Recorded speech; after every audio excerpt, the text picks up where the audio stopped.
Many years ago, there was a successful village sitting proudly beside a wide brown river called Anamiri, which existed like a rich old man who does not shout about his money.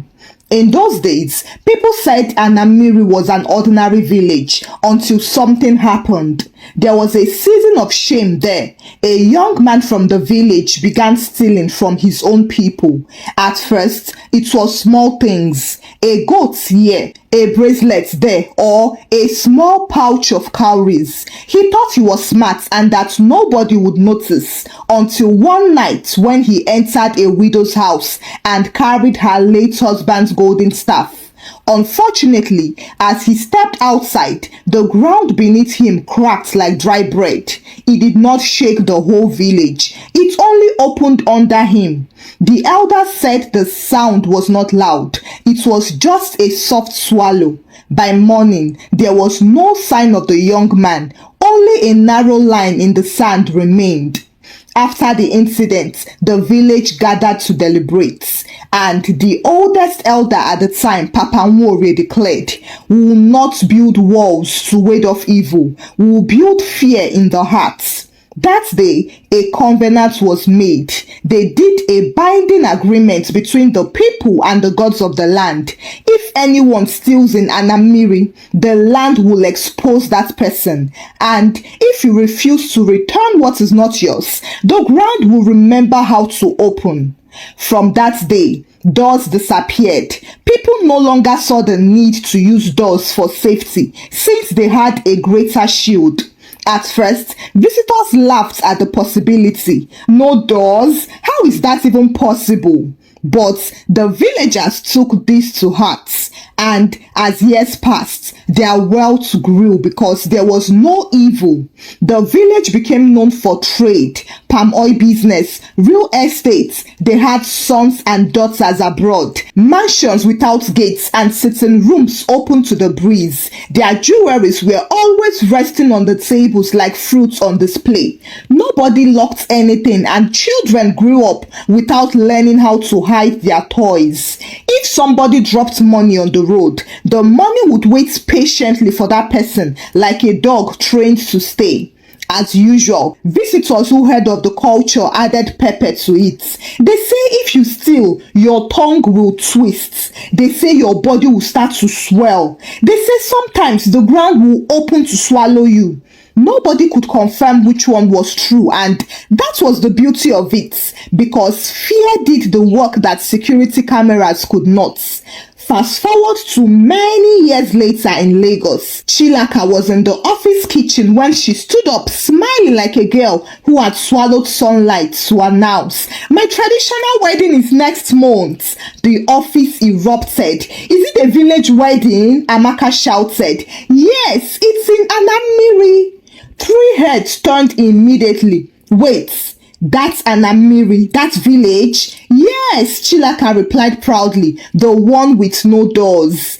Everybody began talking at once. "I have seen it on Instagram. My cousin went there once. They say they leave their cars unlocked. They say if you steal, the ground..." Chilaka laughed and cut them off. "Nobody is swallowing anybody, please. Just behave yourself." Belu, who had been stirring her tea quietly, snorted. "Abeg, in this Nigeria, no doors. They are just doing content, jare." Belu was a beautiful, sharp girl who believed in efforts. She believed in hustle and in backup plans. She did not believe in any fairy tale. Amaka leaned closer to her and asked, "So you think it is fake?" Belu shrugged. "Rich people like drama. Maybe they hide their valuables in secret rooms. This one is branding, abeg." Chilaka shook her head gently. "You will see with your own eyes now."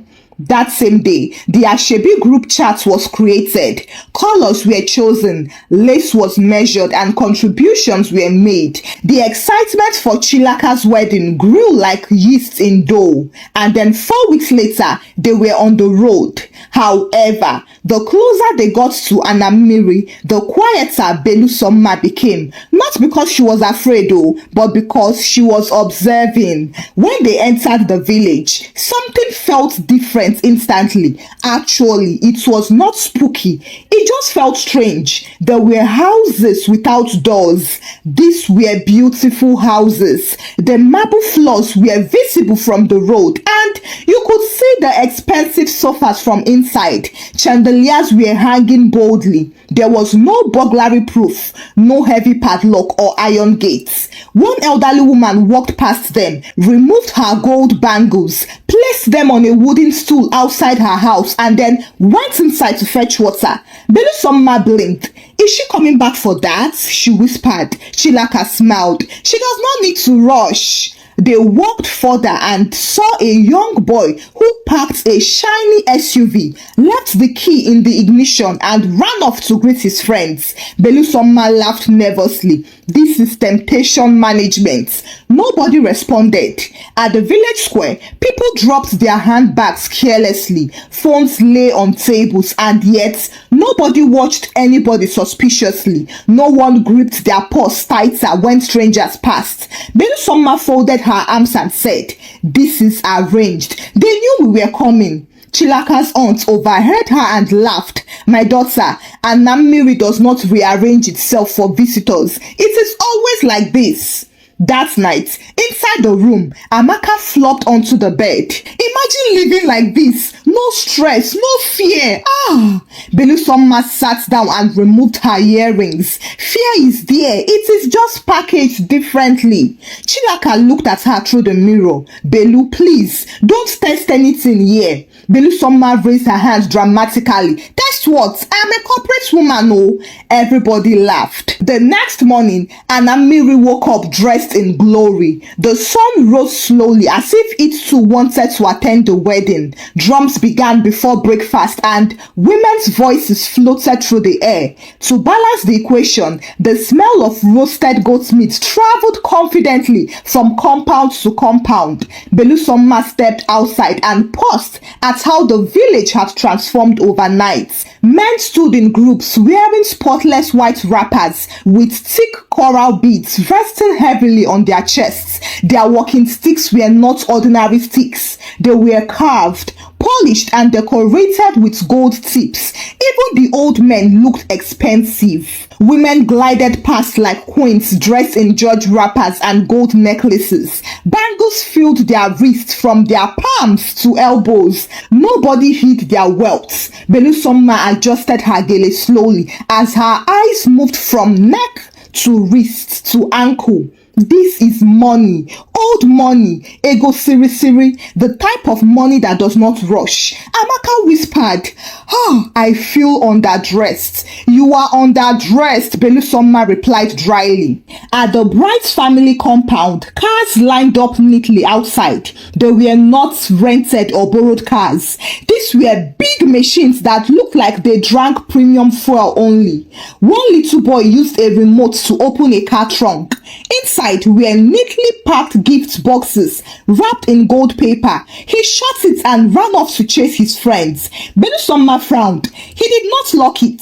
Chilaka's cousin overheard and smiled. "Why should he?" Belu Somma laughed small. "I'm just saying." As the traditional rites began, kola nuts were presented, palm wine was poured, and the groom's family presented their gifts. Envelopes filled with cash were displayed openly. Thick bundles. Belu Somma swallowed hard. She leaned towards Amaka and whispered, "Are they not afraid of outsiders?" Amaka shrugged. "Or maybe outsiders are afraid of them." After the ceremony, the celebration expanded like fire meeting dry grass. Music rose and plates of food moved around. One elderly woman removed her heavy gold necklace and placed it on a plastic chair beside her while she adjusted her wrapper. Belu Somma stared. That necklace alone could pay someone's rent in Lekki for 2 years. But nobody looked at it or guarded it. The woman returned, wore it again, and continued dancing. Belu Somma felt something shift inside her. Not hunger or greed, though. She felt challenged. These people need to be taught a lesson. Later in the afternoon, Chilaka's aunt stood beside her proudly. You see why we do not build doors? Belu Soma tilted her head. You trust people that much? The aunt shook her head gently. We do not trust people. We trust consequences. The words sat down in Belu Soma's chest. We trust consequences. But she laughed to herself. Superstition. As evening approached, the wealth display became even more open. Guests who had traveled from abroad changed into second outfits. In a matter of minutes, diamonds appeared.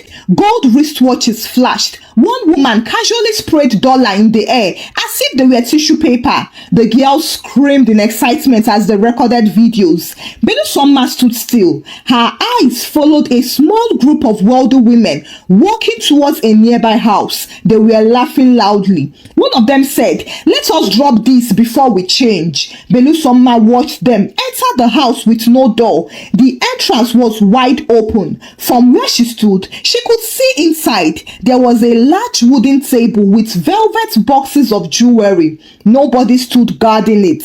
The women came out minutes later in lighter outfits. Their wrists were empty. They returned to the party without looking back. Belu Soma's heartbeat shifted, but she told herself she was only observing. That was all. Chilaka appeared beside her suddenly. "Belu, you look serious." "I am fine," Belu Soma said. "You are not enjoying the party?" Chilaka asked. "I am enjoying, no, I am just studying." "Studying what?" Belu Soma smiled faintly. "Human behavior." Chilaka looked at her for a moment longer than usual and added. Belu Soma waved her hand dismissively. "Please, nothing will happen. If something happens, it is a coincidence." Her eyes landed on the house where the jewelry had been left, and somewhere deep inside her, she decided to test whether Anamiri was mere folk tales or truth. The celebration continued and men argued cheerfully over who would carry the biggest goat's head home. The air was thick with food, money and pride. Belu Soma stood still in the middle of it all, but her mind had left the party. She convinced herself that she was not a thief.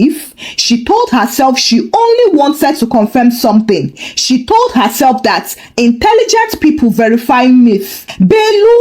Amaka shouted from the dance floor. "Come and dance!" "In a minute," Belu Soma replied. Her voice sounded normal, but her heart did not. She began to move casually away from the noise. Nobody noticed her. Why would they? In Anamiri, people did not scan strangers with suspicion. That was the whole point. She got to the house, which stood at a distance with no gate. The entrance was still wide open, like a mouth that did not believe it could be harmed. Belu Soma paused outside and listened for any sound. Inside the house, the wooden table was still there, and on it were velvet boxes, gold bangles, thick coral beads, and a small leather pouch, exactly as she had seen it earlier from afar. She stepped in. Her heels made a small sound against the marble floor. She froze, but nothing happened. No thunder rolled, and no old man appeared from nowhere with a stick. There was no voice from the ceiling doing ho ho ho ho ho ho ho. She exhaled slowly. "See?" she whispered to herself. "It is just drama." She moved closer to the table. Up close, the jewelry looked heavier, richer and real. She picked up one gold bangle. It was solid, not hollow. Her throat tightened slightly. She put it down. Then she laughed and muttered, "What am I afraid of? If I take it now, I can drop it back tomorrow morning before anyone notices." That was how she convinced herself. It was a temporary social experiment. She opened the small velvet box. Inside lay a diamond ring. Clean, sharp, expensive ring. She swallowed her saliva and her hand moved before her mind caught up. She slipped the ring into her clutch bag. She waited for 5 seconds and nothing happened, so her confidence grew. She took 2 heavy gold bangles, added them to the bag. Then she took the coral bead necklace, then the leather pouch. The pouch felt thick. She opened it slightly and froze when she saw foreign currency, dollars were inside. Her breath quickened.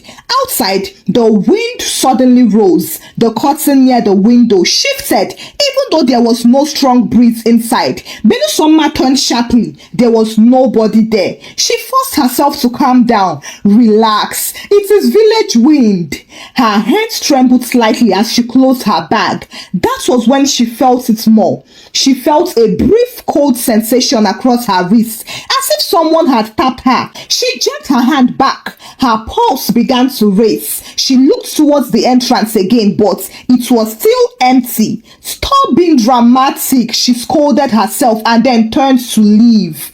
As she stepped out of the house, a dry leaf scraped across the floor behind her. She spun around quickly and frowned when she saw that the table looked untouched. The jewelry was still on display, except that the velvet box she had opened was now closed. She was very sure she had left it open. Her chest tightened, but she told herself maybe she was imagining things. Outside, the sky had become slightly darker, even though it was not yet evening. And then, as she walked back towards the celebration, she noticed something else. A little boy stood near the path, watching her. He did not smile or blink. He just watched. Belu forced a cheerful tone.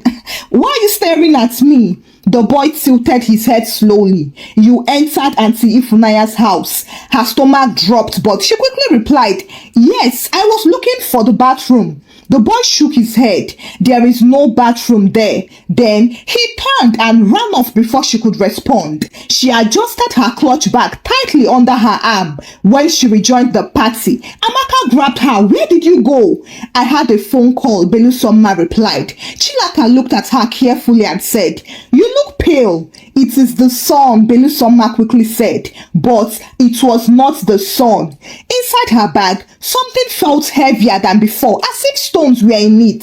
She shifted the bag to her other side, but the weight followed her like a stubborn child. The drums grew louder now. Women screamed in excitement as another bundle of cash was sprayed. Amaka pulled Belu into the dance circle. She smiled awkwardly. You're not moving your waist now, Amaka laughed. Belu attempted to sway, but the moment she lifted her right arm, pain shot through her wrist. She gasped. What is it? Chilaka asked immediately. It's nothing. Maybe it's cramp. She lowered her hand quickly. Just then, the gold bangles inside her bag seemed to press against each other and made a faint metallic sound. Clink! She froze, but nobody else reacted. She maintained her steeze. Maybe it was the zipper. She stepped out of the dance circle, opened her clutch slightly and peeped inside. But her heart stopped instantly. The gold did not look the same again. It looked darker,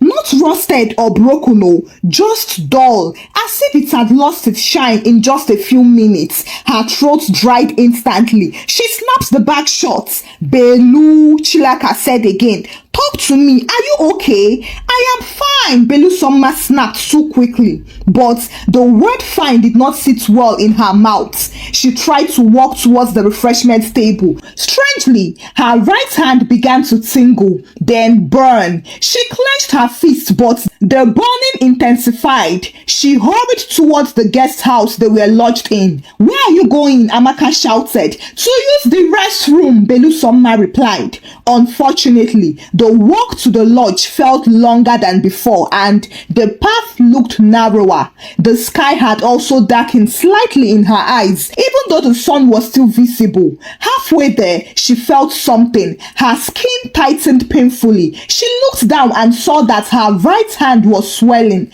Not small swelling or allergic swelling. It was growing. Her knuckles were puffed. Her fingers were thick. The skin stretched tightly. Jesus, she whispered. She shook her hand, but it continued to expand. Within seconds, her hand looked twice its normal size. Her breathing became erratic. This is not real. This is not real. Who is messing with my mind? She reached the lodge, rushed inside, and dropped the clutch bag onto the bed. The bag fell with a heavy thud. Her right hand dropped violently. She tried to unzip the bag to remove the jewelry, but her swollen fingers could could barely move. She forced it open and the contents spilled onto the bed. Gold bangles, coral beads, the diamond ring as well as the leather pouch. However, the moment they touched the bedspread, her left hand began to swell too, faster than the first. Within seconds, both hands had expanded to 3 times their size. She screamed. Not a small scream, a full animal sound. Amaka burst into the room first. What happened? Chilaka followed behind. They both froze at the sight. Belu Somma's hands were grotesque, bloated, puffy and shiny. The skin looked stretched and painful. Belu! Chilaka shouted. What is this? Belu Somma tried to speak. My hands, I don't know. Amaka's eyes dropped to the bed. She saw the jewelry. Chilaka saw it and her face drained of color. Belu Somma, her voice was no longer playful. Where did this come from? Belu Somma's lips trembled. Her tongue suddenly felt thick. Her mouth would not form the next word. She tried again. But her speech was twisted. Her hands swelled further, 4 times bigger now. The skin began to look dangerously tight. She screamed again. Outside, footsteps gathered because word spread fast in a village that does not shout. Within minutes, the compound was full. Women and men arrived. Nobody ran or panicked. They just stood and watched. One elderly woman stepped forward and said, "That is Ifunaya's jewelry." Chilaka's legs felt weak. "Belu, please tell me you did not." Belu Somma's mouth moved, but no sound came out. Instead, her body jerked. The leather pouch on the bed shifted. It fell open and dollar notes spilled out. A collective gasp rose from the doorway. One old man walked in slowly. "Child, why take what is not yours?" Belu Somma shook her head violently. "I was going to bring it back," she managed to force out. Her voice sounded distorted. The old man nodded once. "The land heard what your mouth did not say." By now, her hands had expanded again. They were now 5 times their normal size. Her fingers looked like inflated gloves. She cried loudly now. "It hurts! Please, make it stop!" Chilaka's eyes were filled with tears. "Why would you do this in my village? Why, Belu?" Belu Somma fell to her knees. "I just wanted to test it." The room went quiet. Test it? Outside, a low rumble passed beneath the ground like a gentle vibration. The elders exchanged glances. One of them whispered, "She is lucky." Amaka heard it and repeated, "Lucky?" The elderly woman nodded slowly. "Yes, for some, the ground does not wait this long." A young boy at the doorway whispered loudly, "My uncle said one man disappeared instantly years ago." His mother pulled him back sharply. Belu Somma's breathing became ragged at this point. Her swollen hands trembled violently. The diamond ring rolled slowly off the bed and onto the floor, but nobody touched it. The old man spoke again. "Confess fully." Belu Somma cried, "I took it. The bangles, the necklace, the ring, the money. I took everything. I wanted to see if it was true. I did not think." "That is the problem," the old man interrupted. "You did not think." The moment the final word of confession left her mouth, Belu Somma's hands stopped expanding, but they did not reduce. They remained enormous, painful, and ugly. "If you do not return everything properly, it will continue to expand," the woman said. Belu Somma tried to gather the jewelry with her swollen hands, but she could barely grip them.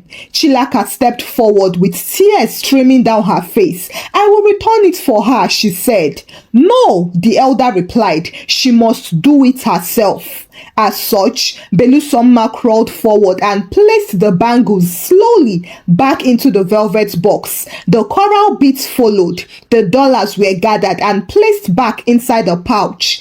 Each item she returned seemed to ease the tension in the room slightly.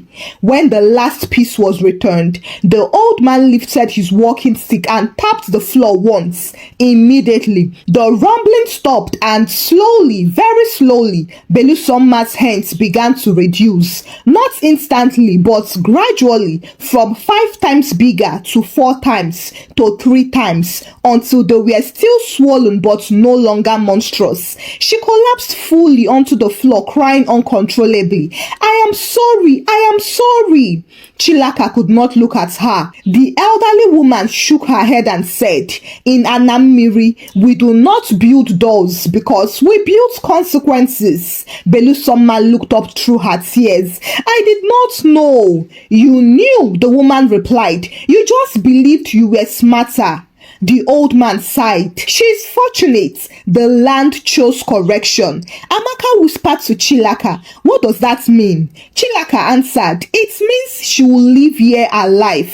Belusoma remained on the floor long after most people left. Her pride lay shattered beside her. Chilaka finally spoke. "You embarrassed me." Belusoma could not even defend herself. There was nothing left to say. That night, she could not sleep. Each time she closed her eyes, she saw the table and the velvet box. The moment her hand crossed the line from curiosity into theft, then she would hear that low rumble again, not loud enough to shake walls, but just strong enough to remind her that the ground beneath her was not ordinary soil. She turned on the mattress in the guest room. Her hands still ached. They were no longer 5 times bigger, but they were swollen enough to remind her that the swelling had been real. It was not her imagination or panic attack. This was not village drama. It was real. Amaka lay on the other bed, quiet for once. Chilaka sat upright by the window, staring into the dark. Nobody confronted her. Around midnight, Belusoma sat up slowly. Sweat covered her neck. Her heart was beating fast as if she had been running. In her dream, she had been walking across the village square. The ground beneath her feet had cracked into thin lines like broken glass. She had tried to run, but her swollen hands had dragged her down. And then, just before the earth opened fully, she woke up. She pressed her palms together and whispered into the darkness, "I am sorry." By morning, Anamiri looked normal again. Women swept their compounds, children chased each other, and men discussed business. Houses stood open as usual, and gold rested openly on window ledges as if nothing had happened. But something had changed. Belusoma could feel it. She stepped outside slowly and people greeted her politely. "Good morning," she responded, but could not meet their eyes. The elderly man from the previous evening approached her with his walking stick. "You will not leave today," he said. Her stomach tightened. "I understand," she replied. "You will remain for 3 days." Belusoma froze. "Why?" "For restitution," the man replied. He did not raise his voice or threaten. He simply stated it as a fact. Chilaka's aunt joined them. "You will sponsor the roofing of the community primary school," she said. "It needs repair." Belusoma blinked and asked, "How much?" The amount mentioned was not small. It was not impossible for her, but it hurt to bring it out. Still, she nodded. "I will pay." The old man studied her face for a moment and then said, "Money is not the only restitution. You will apologize publicly this afternoon." Her throat tightened again. Publicly? In Lagos, mistakes were hidden, covered with excuses and blamed on stress, traffic or misunderstanding. But here, exposure was the cure. That afternoon, the village square was filled with witnesses. Belusoma stood in front of them and spoke clearly. "I stole from this village. I thought I was testing a story, but I discovered I was testing my own character. I am sorry." The woman who owned the jewelry stepped forward and said, "You are forgiven, but forgiveness does not erase consequence. Let this be your door." Belusoma nodded slowly. "My door," she repeated. That evening, as she walked alone through the village, a small boy approached her, the same one who had watched her the day before. "You were lucky," he said bluntly. Belusoma smiled small. "I heard. My uncle said the ground only opens when someone refuses to return what is not theirs," the little boy said. She swallowed hard and asked, What happens then? The boy shrugged. Nobody sees them again, he said, and ran off casually. Belu stood there for a long time. Then she understood something clearly. Fear of being caught is different from fear of consequence. That was the magic.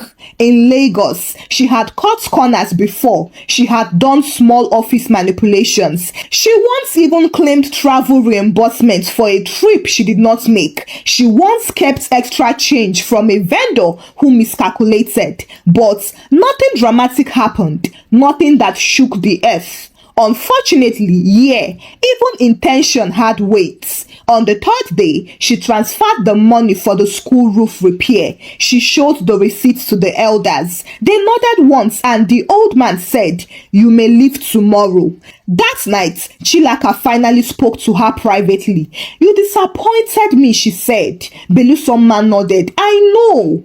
I defended this village in Lagos. I told them we were different." Belu nodded. "I know." Chilaka looked at her carefully and asked, "Why did you really do it?" Belu hesitated. Then she answered honestly, "I thought nobody should be that comfortable. I believed there had to be a catch. I just wanted to prove it." "And what did you prove?" Chilaka asked. "I proved that I was the problem," Belu replied. Chilaka exhaled slowly. "You are lucky you learned it here." The next morning, the Ashebi girls packed their bags, but this time, the journey back to Lagos felt longer. Belu kept her hands resting on her lap the entire ride. She did not touch her phone or speak much. When they entered the city, the noise returned. Honking, shouting, gates banging, padlocks, security guards. Everything felt loud. She reached her apartment building and stood in front of her door. The iron gate with 2 locks felt different now. She unlocked it slowly. Inside, she looked around differently too, and she noticed how much she depended on metal for security. She placed her bag on the table and then sat down quietly. Her hands were back to normal size now, but every time she stretched her fingers, she remembered how they had grown 5 times larger. Weeks later, pictures of the repaired community school roof were sent to her phone. Children stood beneath it, smiling with no doors in sight. She stared at the picture for a long time and kept it to herself. She did not tell anyone in Lagos the full story, not because she was ashamed, but because some lessons are not for entertainment. Thank you for watching the story. Kindly share your thoughts about the story with me in the comment section. What lesson did you learn from this story? Kindly share the story out with your loved ones and give the story a thumbs up. Subscribe to this channel if you've not done so by now. Until I bring another story your way. Bye!